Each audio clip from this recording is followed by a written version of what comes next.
Comment déterminer l'expression d'une droite? Alors, il s'agit du chapitre des fonctions affines, étant donné que les droites sont exprimées par des fonctions affines. Voici à quoi ressemble la fiche que je vous ai préparée. Alors, on va commencer par la formule, l'équation de la droite, l'expression de cette droite. C'est toujours y égale ax plus b. On peut aussi l'écrire f de x égale ax plus b, sachant que f de x, c'est la même chose que y, c'est l'ordonnée. X étant l'abscisse. On peut tracer cette droite sur un repère. Alors, vous avez les deux axes, x et y. X est l'axe des abscisses, y l'axe des ordonnées. Et vous repérez l'ordonnée à l'origine, petit b, qui est, donc comme son nom l'indique, sur l'axe des ordonnées. C'est le point d'intersection entre notre droite et l'axe des ordonnées.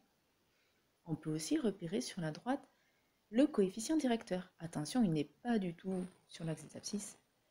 Il faut, à partir d'un point, avancer de 1 et voir si on monte ou si on descend. Et on monte et on descend de petit a, le coefficient directeur. Ça indique la direction que prend la droite.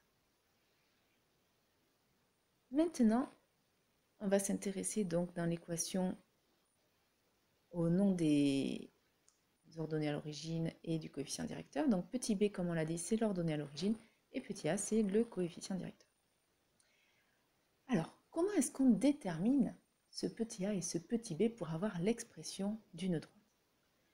Tout d'abord, il va falloir écrire cette phrase que D est une droite, donc son expression est forcément une fonction affine de la forme y égale ax plus b. Vous avez vu que je vous ai mis des couleurs. Le y et le x, l'abscisse et l'ordonnée, on va les garder telles quelles, et c'est a et b, le coefficient directeur et l'ordonnée à l'origine qu'on va chercher. La première étape, ça va être de trouver le coefficient directeur, toujours. Ce coefficient directeur, pour le trouver, nous avons une formule, petit a égale yb moins ya sur xb moins xa. Qu'est-ce que c'est x et c'est y? Ce sont les abscisses et les ordonnées de deux points qu'on choisit sur la droite. On les choisit où on veut, en général, dans les exercices, ils sont souvent déjà tracés.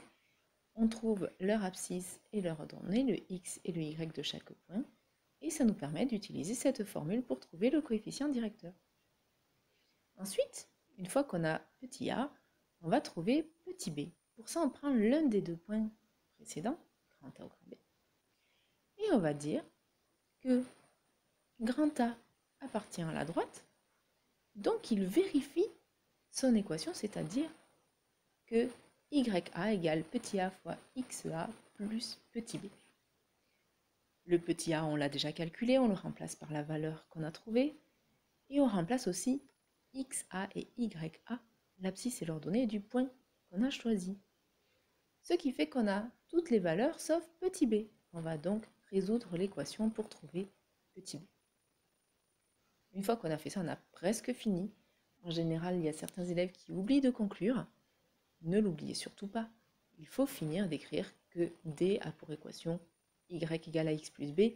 Là-dedans, on remplace uniquement le a avec la valeur qu'on a trouvée dans la première étape et le b avec la valeur trouvée dans la deuxième étape. Voilà, vous avez votre expression de la droite qui est une fonction affine. Et je vous dis à bientôt pour de nouvelles vidéos.